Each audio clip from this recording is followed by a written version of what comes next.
Once upon a time, in a far-off land, there lived a king and a queen. They lived in a cold, damp castle way up in the mountains. They had servants once, but a scary dragon frightened them away.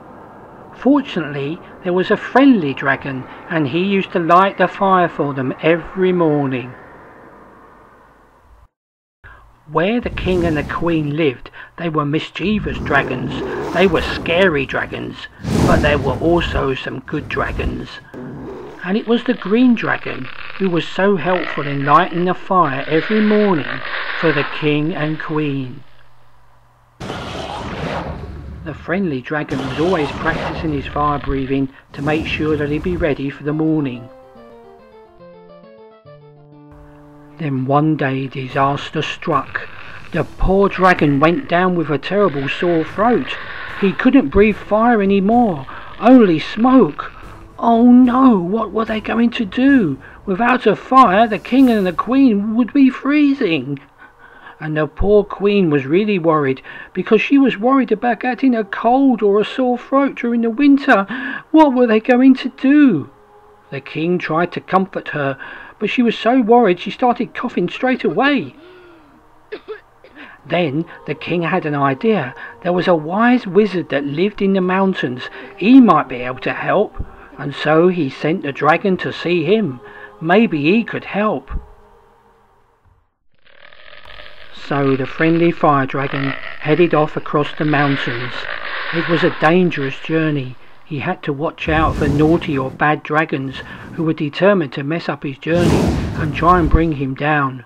But he carried on day and night, all the time trying to breathe fire, but his throat would not let him. At last he made it to the wizard's land.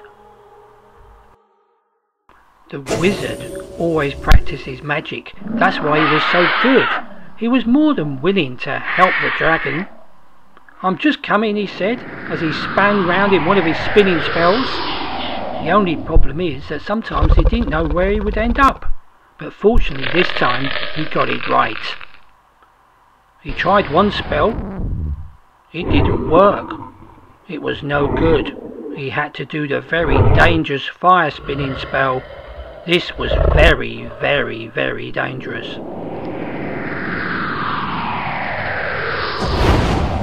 Wow, it worked! The dragon was breathing fire again.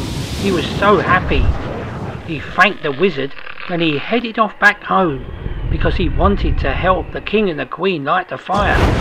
He had to avoid the naughty and bad dragons. The wizard gave him extra protection by giving him a special spell. And the wizard went home to have a lovely cup of tea.